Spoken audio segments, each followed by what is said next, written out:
I think Oscar will have slept on what happened at Monza and he'll be more annoyed now than he was after the race. If it happens again, and actually there is a championship that could be clinched on this, what do they do then? I'd like to know whether he regrets giving that place back. Charles is such a Baku specialist. He will be in pole contention. I'm still going Ferrari to win a race. I'm going to keep saying it until they do. A definite change in tone from Toto Wolff with regards Kimi Antonelli. He talked of him having an underwhelming weekend at Monza. Baku's not the sort of track you want to go to with a bit of pressure on you. If I'd said to you before the start of the season, Carlos Sainz is going to be 18th, what would you have made of that? Maybe it's difficult when you've gone from fighting right at the front to fighting in the midfield. The next few races are crucial for Colapinto. He has to get some points on the board. Otherwise, he's looking over his shoulder. From the Royal Park at Monza to the high-speed streets of Baku. A very different location, even if the two racetracks have more in common than meets the eye. Welcome everyone to F1 Nation's preview of the Azerbaijan Grand Prix. I'm Tom Clarkson and Jolyon Palmer is my teammate for this episode, and hopefully, JP, the show goes better than when you last raced in Baku in 2017. Yeah. Can you give us a Honestly, little reminder? I think you've got it written down, haven't you? The full deplorable weekend that I had. Remind me, because I'd forgotten quite how miserable it was. Crashed in FP1, missed FP2, had a fuel leak and a fire in FP3, which meant you missed qualifying. Started 20th, had a misfire on the way to the grid, and retired from the race with an engine failure on lap 7. And you said at the time, it can't get worse than this, and I think you were right. That was the last time I said that, and I think that must have been about correct. That line probably came out of my mouth a few times, to be fair, in 2017, but that was a bad weekend. Yeah, I remember, because Friday was terrible. Got in the car for Saturday, and you're thinking, right, fresh start, let's go, let's get some laps in Baku, tricky circuit. Got in the car, and it was a blaze in 2 laps. Barbecued down at turn 2. So yeah, they rebuilt the car for Sunday, and I thought, okay, at least starting from the pit lane, let's just get some laps on the board. It was a difficult season, and then went to the grid, misfiring, out. Please get me home. Oh, happy memories, TC. Well, do you know what? The previous year, I remember you going toe-to-toe with K-Mag. That went better. Yeah. I would say we were toe-to-toe for the back row of the grid. The previous year. No, it wasn't a great weekend for Renault, but in terms of where you were at. Yeah, thanks for admitting that bit. Yeah, I like the place. I like Baku. The track never did me very well, though. So... JP, there's something magnificent about Baku. There's that ridiculously long 2.2 kilometre pit straight. You've got those high-speed sections, but all between walls. Yeah. I mean, it is a unique racetrack, isn't it? It is a lot of fun. It's a good challenge to drive. You've got big braking zones in the first half, the walls in the middle part. So where I had my Friday crash last time I raced there, 2017, was that castle section. And... yeah, it was so close to sort of finding the curb at the apex and then pitching yourself into the barrier on the outside. I was thankfully not the only plonker that managed to do that. And now they've opened it up a little bit there, so it's not quite as perilous. But then you've got this massive straight at the end of the final corner, blasting, was it 2 kilometres down towards the first turn. The braking zone comes straight at the end of the lap. The start finish is so late. It is another unique test.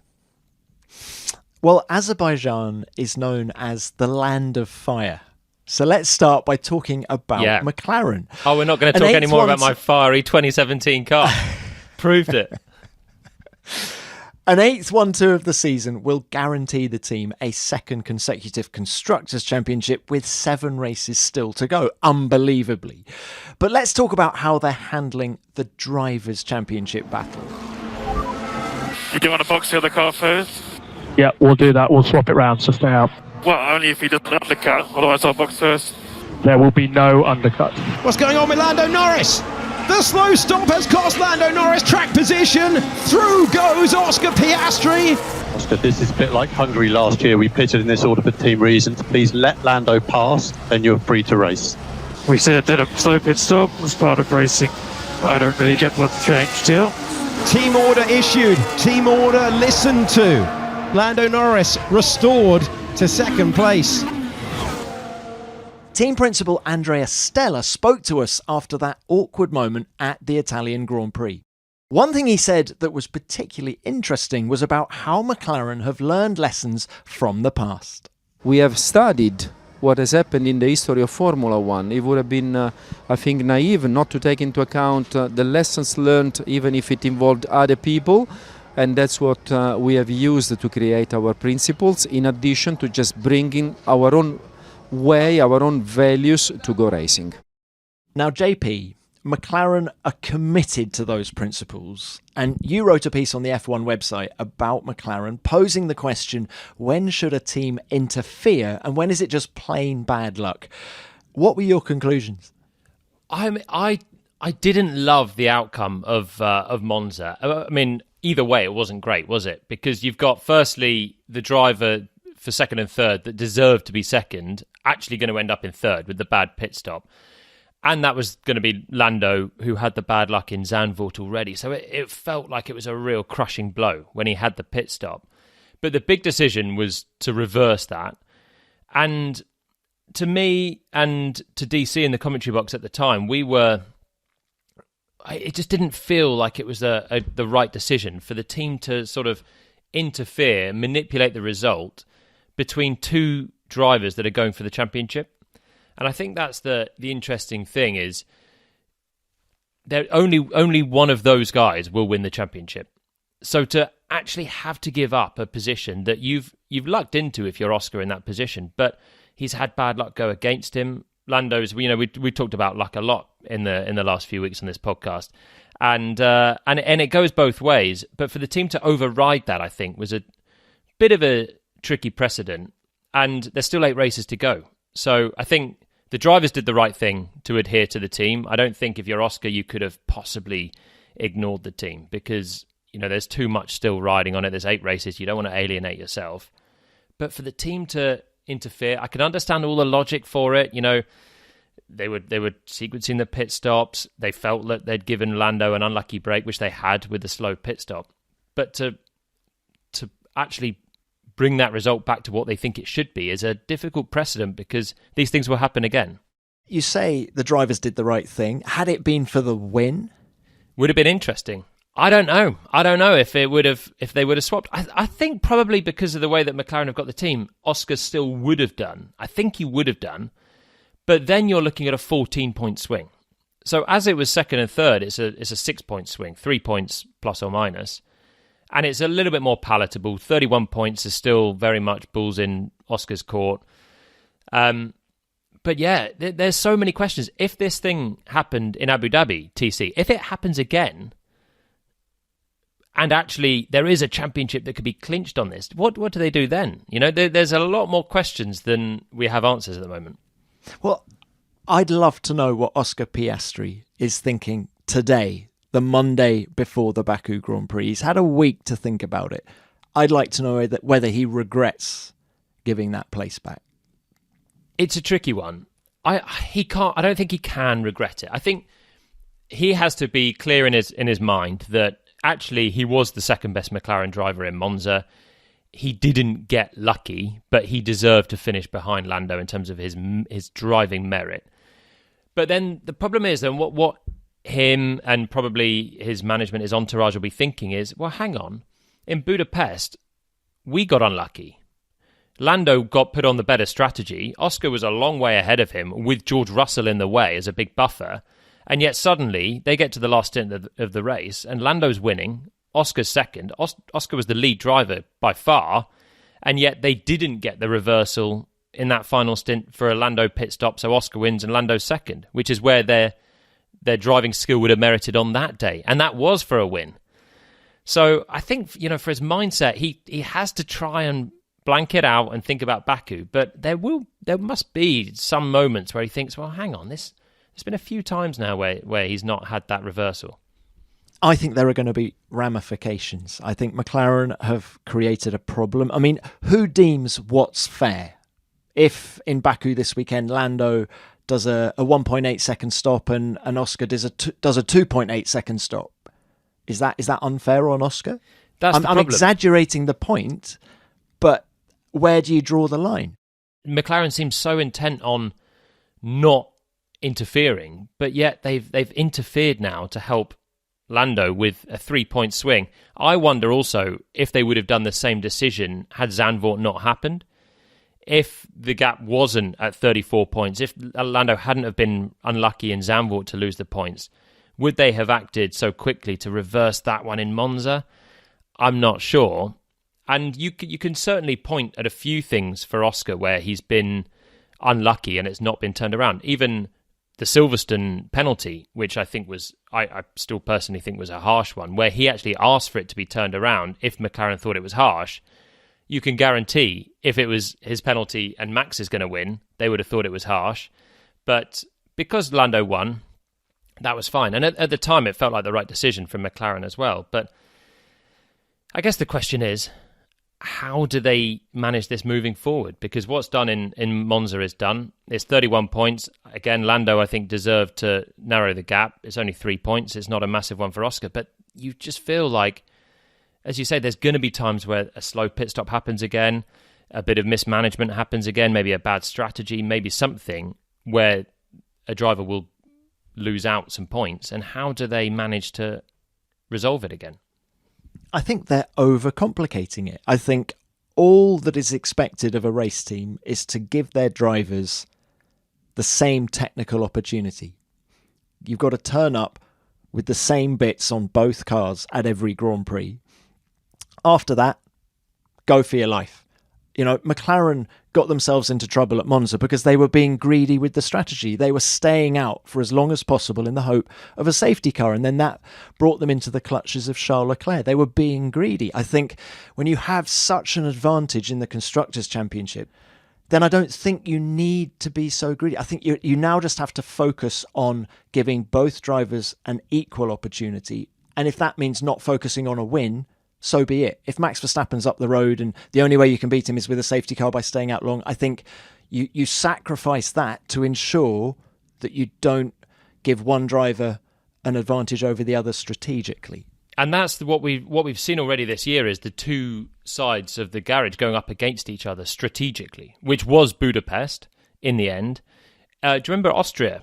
Lando was winning, and then Oscar was going to pit. Lando decided to pit first, so Oscar was given the choice to go long or to do something different, or to pit and stay close to him.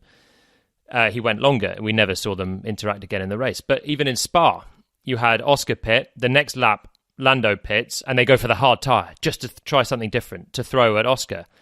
Again, would that have been fair if that hard tyre had have been the right choice and Lando had come through to win the race? It would have been a harsh one on Oscar on that day, who was the lead driver, and yet they threw something as an opportunity for Lando to try and beat him. And there are these cases so far where they've come up, but when Oscar's the second driver in Monza, now the difference is they weren't winning in Monza, so they were trying both to beat Max. But as you say, they will be Constructors' champions. They can't win every race. On the day, Max was 6 seconds clear and was gonna win unless they got very lucky. But why at the pit stop phase didn't they let Oscar try and do something different to Lando, try and pit earlier, try and undercut?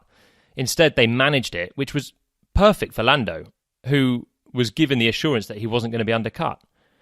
That's the dream scenario until he has the unlucky pit stop, the long pit stop, and then he's given the place back again. So it's a tricky position. I think it comes from the fact that they were not winning the race in Monza, and they have been at the other ones. But if it happens again, you make a precedent with all of these decisions. And I think it was such a quick decision, wasn't it, in Monza as well? They didn't have a lot of time to think about it and all the ramifications moving forward. I wonder what Max Verstappen is making of it. Max Verstappen, the man who was gifted P6 at the Brazilian Grand Prix in 2022 by his teammate so that maybe he could have a crack at Alonso ahead of him. Didn't pass Alonso, refused to give the place back to Checo at the end of the race. Just compare and contrast the ferociousness, I think is probably the right word, of someone like Max versus the McLaren drivers. JP, I have never in 30 years of covering Formula One seen a team have such a hold over both drivers, ever. In part, It's actually impressive that they've managed to get 17 races through the season. Only one of the drivers will win the championship, and yet they are harmonious, they work together, they're both very pleasant, they're so evenly matched. You could make an argument for either one deserving the title, and yet there's no fisticuffs. They're not trying to run each other off the track. It's not blown up, because when Andrea Stella's talking about the history of Formula One, they've looked through it and they've seen how things go wrong, we're thinking Hamilton and Rosberg, famously. But also you could throw it to Hamilton and Alonso, famously. Prost and Senna, famously. When teammates and only one driver from the team can win a title, there's no external influences. These things normally go out into a brawl, and you start to try and hide information from your teammate. You start to try and do all levels of skullduggery to win. You take risks. There's going to be contact. There was the clash in Canada, but that's it, and that was just a hands up mistake from Lando. But so I think that you have to say McLaren have done well to manage it. But then, is it going to be bubbling away when then these decisions are coming in and one driver's thinking maybe they've been left out of the picture slightly? Well, do you see Baku as a two-horse race? Is it going to be all about the McLarens? Are we going to see them lining up on the front row of the grid and going at it? Or do you think there are going to be external influences like maybe a Leclerc Ferrari or a Verstappen Red Bull? I think probably those are the two that I think they will be external influences. And it makes it a lot more dynamic, doesn't it? And that's, I think, a little bit like Monza. The teammates are looking at each other. So before the Italian Grand Prix, I was thinking, how does Lando Norris approach this? Because he obviously wants to win the race, but he has to beat Oscar. So if Oscar starts to try and undercut Lando or do something different to Lando to try and beat him from behind, Lando firstly has to cover Oscar because that's more important to him than winning the race. We heard a similar thing in Hungary when Oscar was more fussed about beating Lando than Charles Leclerc, who was winning. And that's the fascinating dynamic now between the two McLarens. It didn't play out because in Monza they obviously got into this sequencing of pit stops that was about optimizing performance rather than going at it. But in other races they have been going at it. And I think in Baku we are going to see Verstappen quick again. The Red Bull's very good in low downforce. We're definitely going to see Leclerc because he is majestic around Baku. I'd say it's probably his best circuit on the calendar. So I think those two will be there with the two McLarens. And then what do you do? Because you want to win the race, but you have to beat your teammate, firstly. And I think you've hit the nail on the head. I think it's now about beating your teammate if you drive for McLaren, more than anything else. 100%. It's worth more to be cautious and cement a 3-point gain than to take risk. But if Lando had have not beaten Oscar, then the points gap goes towards 40. It's not worth that risk. He has to keep narrowing it down at this stage, even if he doesn't get the top prize at the end on Sunday, which is a big advantage to the other guys, to Max, to Charles, who knows, maybe a George Russell, a Lewis Hamilton, any of the other guys to try and come in, because the McLarens can't only concentrate on winning the race. And JP, what's your gut telling you? Do you think the gloves are going to come off now? No. You still think it's going to be benign? It's almost... What do you think? Are you thinking it's gloves off time? Yeah, I am. And I think we're going to see, certainly on Oscar's side, my gut is telling me that I think Oscar will have slept on what happened at Monza and he'll be more annoyed now than he was on Sunday night after the race. I agree with that. I think in the race he'll have accepted that he was probably the second quickest, take a small difference. He was set for third, he'll finish third. But then you can't help but think about it and think, everything that I've said, and I'm sure he'll have more examples in his head of things that have not gone his way or that he perceives have not gone his way. Probably Lando's, having the same thoughts about equality in the team. Even, when I was driving and I was having my worst ever weekend in Baku, I was thinking, all drivers are thinking, how is the equality in the team? Because you're driving the same car, you want an equal opportunity, But you're thinking, am I getting the love of the team? Am I getting the new parts, the best strategy, the best pit stops? Why is Lando's pit stops routinely fractionally slower than Oscar's, or very much slower in Monza? And you start to think, why are these things not quite falling in my favour? So both of them will be thinking that. But yeah, will we see one of them be a little bit more killer in Baku? I don't know. I think the way that McLaren are managing this is quite contrived, to be fair, but they have got 2 compliant drivers still, and I don't know if that's going to change yet. Publicly, I think you're right. I don't think Oscar's going to walk into the press conference on Thursday and start mouthing off, but I think internally he's going to start banging the table a bit. It'll weigh heavy on him, won't it? And it works because the team will now start to think, did we definitely handle that right in Monza? So, you have to bang the table for everything that you can get.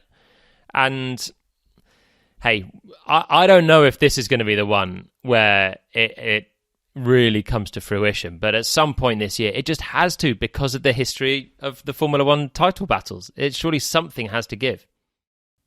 Support for today's episode comes from Square, the system powering pretty much half the places I shop at.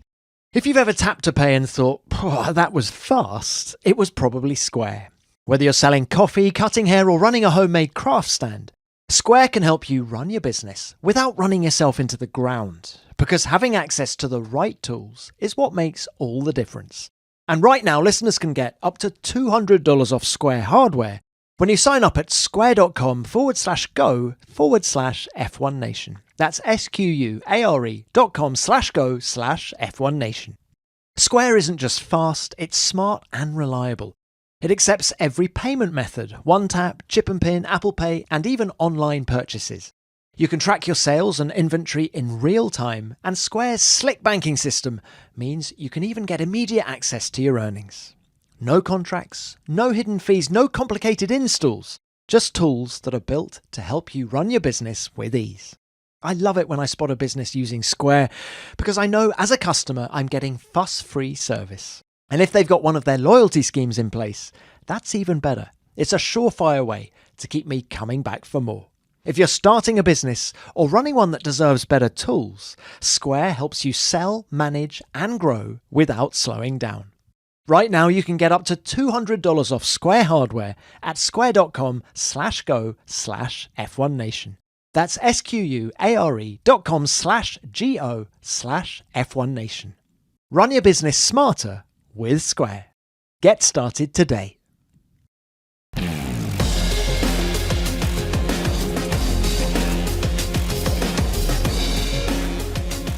McLaren's mission to keep the title fight fair between their drivers could, as you were saying earlier, JP, be complicated by an outside influence. Let's talk about Max Verstappen first of all. Prior to the summer break, he said he didn't think he could win another race this year. He seems to have got his mojo back. He has won again. How seriously do you think he can challenge this weekend? I expect him to be right there again. I think the key thing is that the Red Bull is competitive in the low downforce configuration. They obviously found something in Monza. They found a good balance to go with the trimmed out wing. Baku, they'll be trimming out that wing again to a similar level, maybe not quite as low downforce as Monza, but think back to Silverstone. Max was on pole with the low downforce Red Bull. It didn't help him when it rained on Sunday, but he was quick. Jeddah, he was on pole in the lower downforce Red Bull.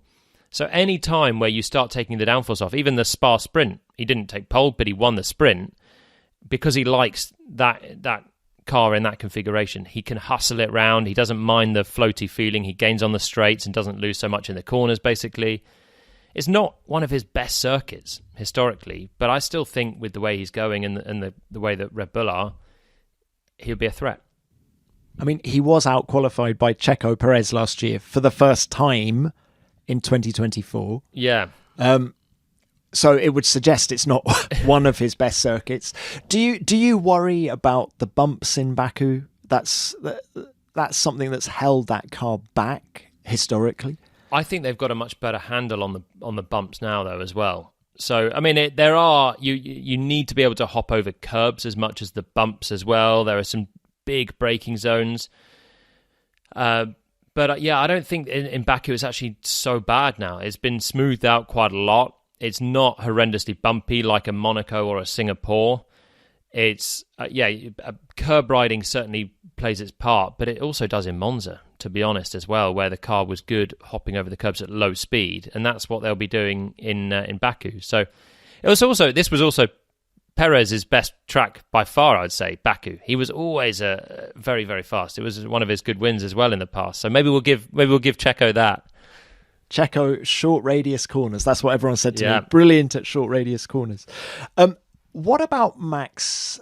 Max's approach? Can we just discuss that? Since the management change, the team principal change from Christian Horner to Laurent Mekies, they've slightly changed how they go about their race weekends. They're not relying blindly on what the simulator says on Friday night. They say that they're now letting Max lead the charge from the racetrack rather than the sim. How significant a change do you think that is? I think putting less emphasis on the sim is a big change, because that is all about how you turn up to a race, put the car on the ground, and how many times have we seen them be really struggling on a Friday and then find something on Saturday in the past? So if they're starting to put less emphasis on that and trust their driver, then it says more about what needs to improve back at Milton Keynes probably for Red Bull, and that they are going to trust Max, and it will probably make a difference to how they run through the weekend. But even in Zandvoort, I remember Max was struggling a lot on Friday, still managed to get it into good position on Saturday. He was in the top 3, finished on the podium, finished second, didn't he, when Lando was out? So it didn't massively change their world. But Max is obviously a top line driver. He's very forthright in his opinions, and he knows what he wants from the car. So Red Bull are probably well advised to go with that. And if they have a weakness in the sim, which they seem to have had for a little bit of time, then that's something that they'll work on.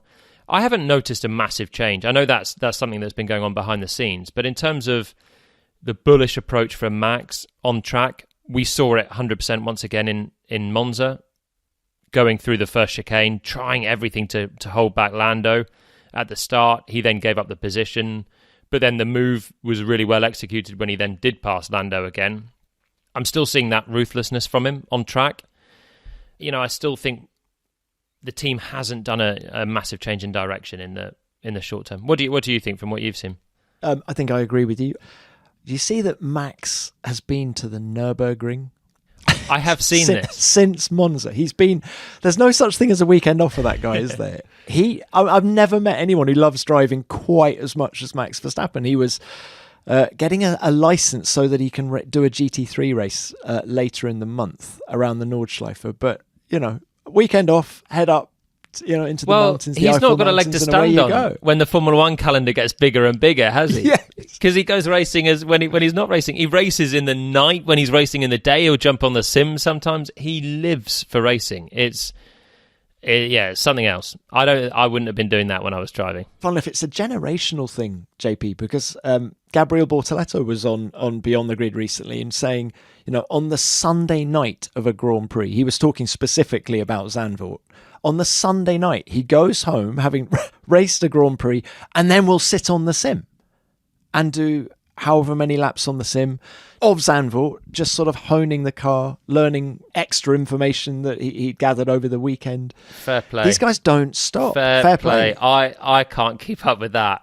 That's it's a new generation thing, isn't it? As you say, sim era, sim racing. All of it they've grown up with, and it's a hobby for them as much as work as well. When I finished a race, if someone had said, right, go and jump on the sim on a Sunday, would normally go in on like a Tuesday or Wednesday, and that would be one of the less glamorous bits of my job. But to hop on a Sunday night, you're having a laugh. Extraordinary, and I agree with you. I think Max will go well this weekend. I do sense that he's stepped up a little bit internally. It may be an unconscious thing, but I think I think he's really trying to welcome Laurent Mekies with open arms. And I think I noticed he was at Milton Keynes on his way to the Nürburgring last week. Lots of selfies with the team. I feel that he's got a more prominent role, leadership role within the team post-Horner, perhaps. He's probably empowered than he isn't had before. Obviously he's been now at the team for a long time. Laurent's stepped over to Red Bull, and Max as the champion driver. I think you look at some of the great champions of the past. They do have an important role to play. I mean, Lewis Hamilton at Mercedes, but Toto Wolff was there the whole time. Sebastian Vettel when he was at Red Bull, and then even at Ferrari, he wasn't a champion with them, but you could feel that he had that champion quality of knowing where the team should go and that imposing nature. And now Max has seen the end of Christian Horner's tenure. In comes Laurent Mekies, and Laurent's a more technical-minded boss as well. So he probably feels like this is his time to put extra effort into making sure that the next era is good. Let's talk about Ferrari now. Charles Leclerc, you said earlier, is a Baku specialist, and my goodness, he is. Pole position for the last 4 years in Amazing. Baku. Extraordinary record. Do you think he's going to have the car underneath him to get the job done on Sunday? I think he can, yeah.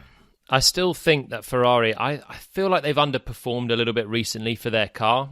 I think in Monza, in the end, they weren't that far away.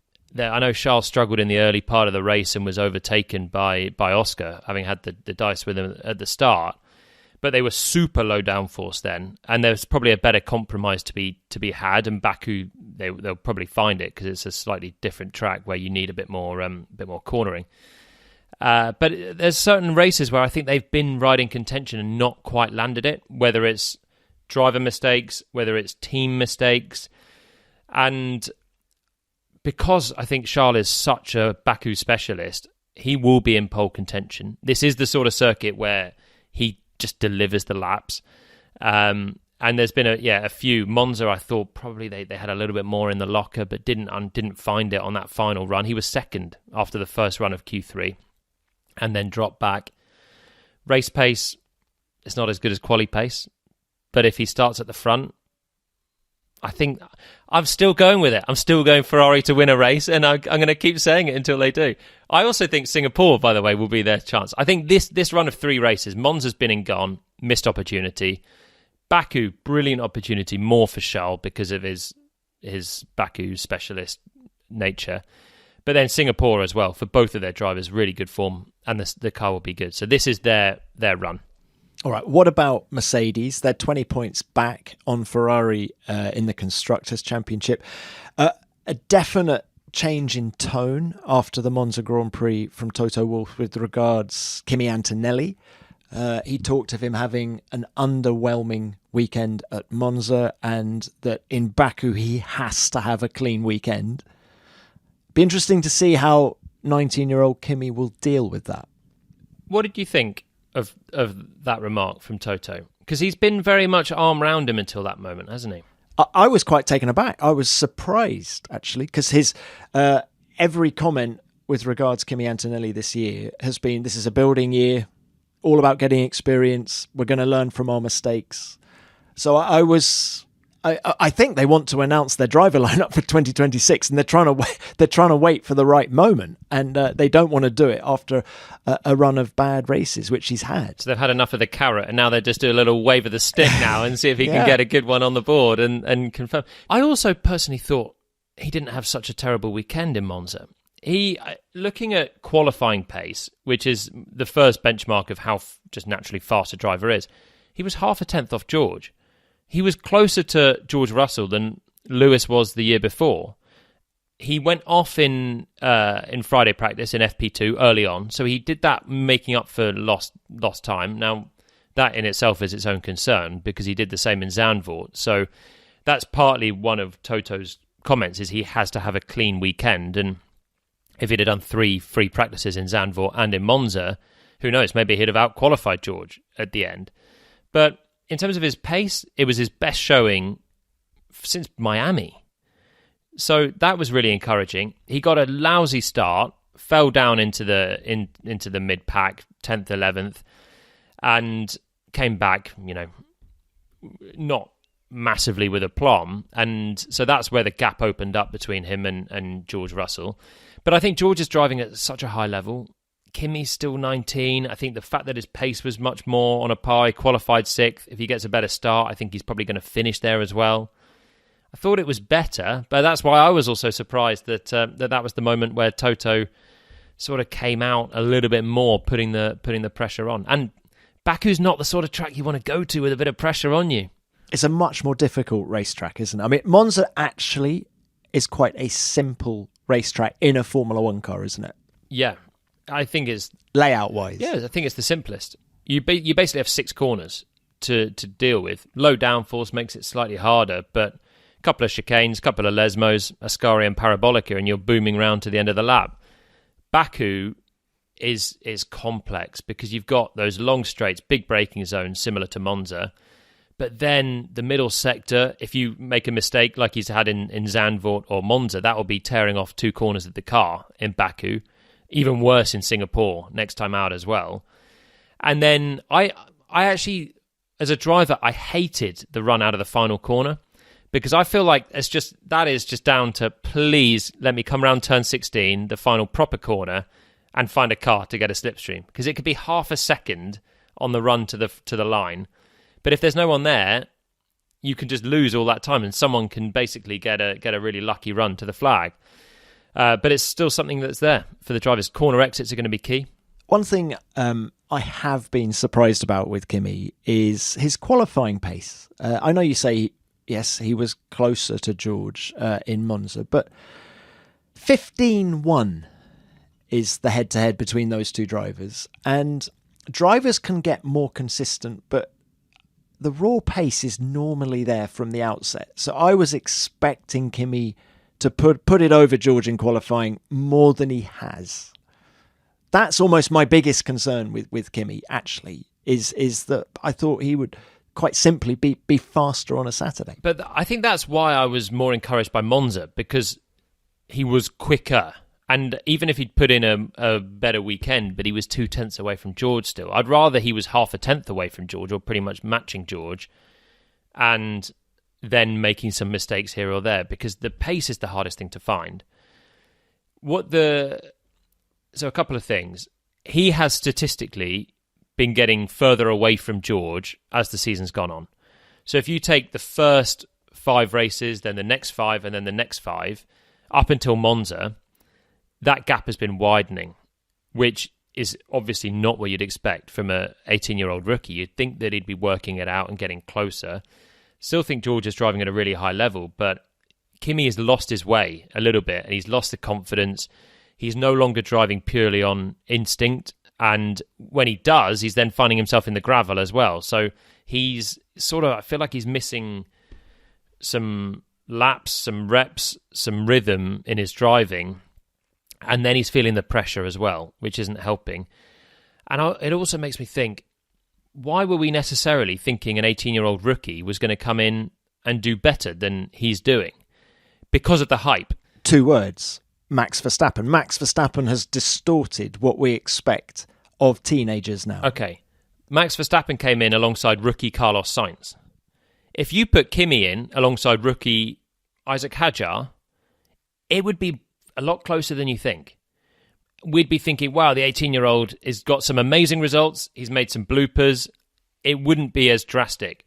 If you put Max in 2015 alongside peak Sebastian Vettel, it's probably not going to go that well for Max. There might be the odd glimpse of some highs, but to drive at the level that George Russell's doing right now, he's driving a champion season in not the best car. The consistency of his performance is incredible, and I feel like if you gave him a McLaren right now, he's on a par in terms of his driving standard with Lando and Oscar, at least. Same with Max, and that's the benchmark that we're giving Kimi. And I know he was a sensation in karting, and he was very good in Formula Renault, Formula European Regional, but he's skipped F3. He's done 1 year of solid F2, but nothing really more. The odd spectacular drive, but the odd error as well. And he's in Formula One. And I still think he's talented. I still think he's good. But I think he needs to just get back to solid weekends and think maybe I just need to be a solid Formula One driver first.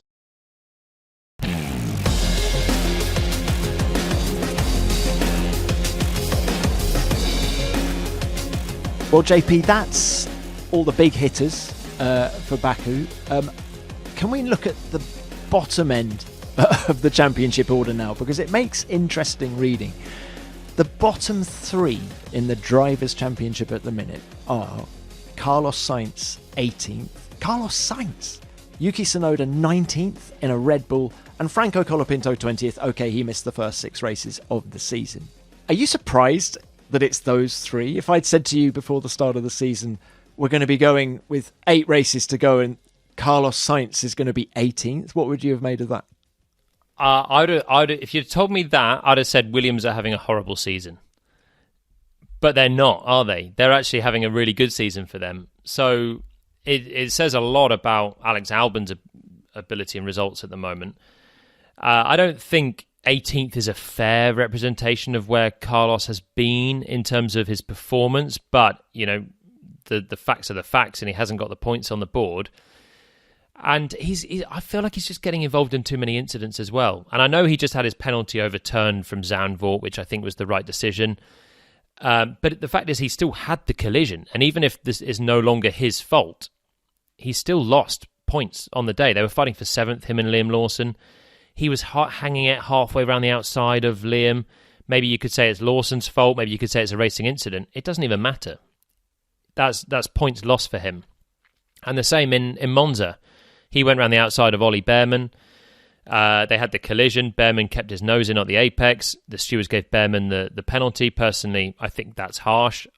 I still think that Haas could even appeal that and get the 2 points overturned for him. But it doesn't matter. It's another points chance gone for Sainz. So whether or not he's in the right or he's in the wrong, and he's not been very happy about it, he's having too many of these collisions. In Bahrain, it was the same. He was having a collision with Antonelli. There are so many races this year where he's been in that midfield, bottom end of the points fight, and just had some racing incidents. And probably he needs to start looking a little bit more at himself. He's been unlucky at times as well with safety cars and strategies and DNFs, but I think he's not maximised the car. I think what surprised me about those two Williams drivers is that I was expecting Carlos's experience to really show in a race, and I was expecting him to maybe be the better racing driver, but that's absolutely not been the case. As you say, it's partly getting involved in other people's accidents or whatever, and just, you know, Albon has driven really, really well. Maximised most opportunities, you have to say. It goes to show how you put a season together. So Albon's on 70 points. Sainz is on 16 points. In qualifying, there's not that much in it between them. Even 8-8, they're level. Yeah. And in terms of the average pace as well, they're really similar. So there's not much to separate them in terms of one-lap performance. I agree. I think Sainz's success in his career has been about putting race weekends together. I remember particularly his McLaren days when he was teammates with Lando. And again, the two of them were really evenly matched in qualifying, but Carlos would get good starts. He'd make good overtakes, be really clean and crisp, get good results, where Lando would maybe be, you know, he'd have some good highs as well, but occasionally he was a rookie at the time and he'd make a bad start. He'd drop back into traffic. He'd then fight through, and Carlos was just putting it together. That's why he went to Ferrari. And he did a really great job at Ferrari as well, bearing in mind Charles was his teammate, and we respect Charles as one of the best drivers in the field. But this year, it's not gone right for him. I think maybe it's difficult when you've gone from fighting right at the front to fighting in the midfield. Because when you're a Ferrari driver and you're fighting with a Red Bull, a McLaren or a Mercedes, there's a little bit more to lose for a podium fight sometimes. You're sometimes fighting with drivers that are in championship battles, championship contention. They don't take the risk that Liam Lawson will in the midfield. And Ollie Behrman in Monza, he's also down there in the championship. 1 point to him is huge. So he will chuck a nose in at the second chicane. Whereas possibly at the front of the field, drivers are a little bit more circumspect. The difference between a fourth and a fifth isn't massive to them. So I wonder if that changes the racing aspect for Carlos, and he needs to recalibrate. At the same time, Alex has been doing amazing. Coming through the field, he is piecing it together as Carlos has in the past. What about Yuki Tsunoda then? The hardest job in Formula One, being Max Verstappen's teammate. But he's only scored once since Imola. I was expecting a little bit more of Yuki in the same way that I was Carlos. Yeah, honestly, you can't be expecting less from Yuki. If you'd have told me him at the start of the year that Yuki's 19th in the championship, I'd have thought, first of all, there's no way he's driving a Red Bull for most of this. Because, sometimes Checo had a hard time, but he's still got some results in the Red Bull. But this year, the performance of the second Red Bull has completely fallen off the cliff entirely. The result that he did get in Zandvoort, he got 9th, as Isaac Hadjar got a podium for racing Bulls. So it says a huge amount about how difficult the second Red Bull seat is. I think we've seen a similar spiral of confidence as we saw with Checo last year as well, struggling. So you try different things, you can't find your feet, you can't find your balance, and you have to run the car slightly differently to Max, who's just got an incredible feel for grip and balance that the second driver doesn't quite have the skill set to do. So you end up having a two-car team in Red Bull, and yeah, Yuki, he's seemed a little bit better since Laurent's taken over at Red Bull, but even his race in Monza, it was very underwhelming in terms of he didn't look like he had any confidence. Braking early, not getting into battles, not defending position in the edge of the top 10, and eventually having contact with Liam Lawson. Look, last one, Franco Colapinto. Okay, I said a minute ago, he missed those opening 6 races. It feels that he's going better since the summer break. This weekend in Baku, he's returning to the scene of his first points in Formula One last year when he finished 8th from a Q3 start. Do you think he's making progress? Do you think he deserves that second seat next year at Alpine? Monza was much better for him. And you're right, going back to circuits that he's at least done last year, I think he can arrive just feeling that little bit more comfortable. Is not completely alien to him. Remember, he didn't do preseason testing, so being parachuted in partway through the season is never that nice, is what he did a much better job of at Williams than he has done at Alpine. It will be interesting to see if he does better in Baku and Singapore, because he actually did a really good job for Williams last year, and he did do better in Monza, having driven his debut last year. So coming back helped him there. I don't think he's done enough to stay on the grid as it is, but then you wonder who's definitely going to come in to replace him. I think Alpine would love him to find some more performance to keep him. He's getting closer to Pierre, and Pierre's a good benchmark. Obviously, he had his new contract in Monza. But there's a lot of hungry talent coming through in F2 that would love a chance. And I think Franco Colapinto's seat has got to be the most vulnerable. What do you reckon? It's boring for a podcast, but I agree. It's better if we disagree, right? But as things stand, he's not doing enough. But I have seen little flickers of hope since the summer break. I thought his race in Zandvoort was very good, just missed out on the points. As you say, it was better in Monza. He's going to go to Baku with confidence. I'm sure at some subliminal level, he's going there thinking, hang on, I scored points here last year. I go well at this racetrack. So I think as long as he doesn't put it in the wall in FP1 through overconfidence, I think it could be a good weekend for him. And then let's see where we go. Flavio Briatore has said that they want to make a decision about next year's driver lineup before the end of the season in November. So the next few races are crucial for Colapinto. Yeah, I think these two, he has to get some points on the board. He has to out-qualify Gasly. Otherwise, he's looking over his shoulder. Yeah, and he is the only driver on the grid who has yet to score this year. Well, JP, it's been brilliant to chat. Quick constructors permutations. As I said earlier, McLaren will be constructors champions for the 10th time if they leave Baku 346 points ahead of the team in P2. They're currently 337 points ahead of Ferrari. Those are insane numbers, aren't they? Oh, the jeopardy. Imagine if they don't do it and it rolls on another week. Then the scores that they have this year is just phenomenal how they've managed to put this together. Oh, they only just won the Constructors last year. And then this year, they could outscore Red Bull's 2023 total, which is bonkers. So what about the podium in Baku, JP? Give us your 1, 2, 3. I'm gonna stick to my guns. Charles Leclerc wins the race. He takes pole. He hangs on, learns from last year. And so he wins. Then it's got to be a McLaren fighting in the whole way. Let's go with Oscar to do it. He did a great job in Baku last year, and Max for P3. I don't think McLaren are going to have it their own way, so I'm going to go 1 Ferrari, 2 McLaren, 3 Red Bull.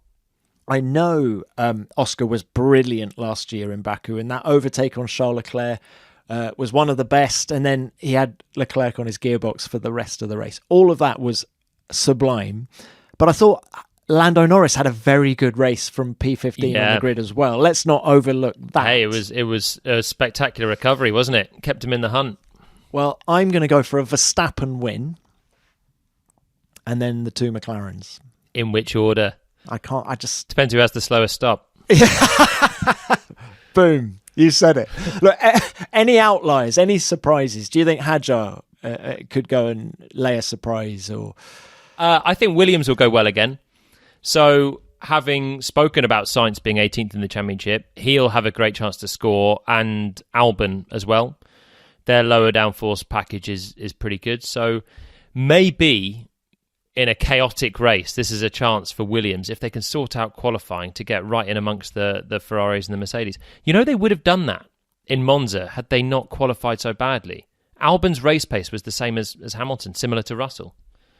Maybe they'll prove it this time around. Albon for the podium, perhaps. Williams have got form. They've had podiums in the past. Think of Lance Stroll. Lance Stroll, 2017. Yeah. Absolutely.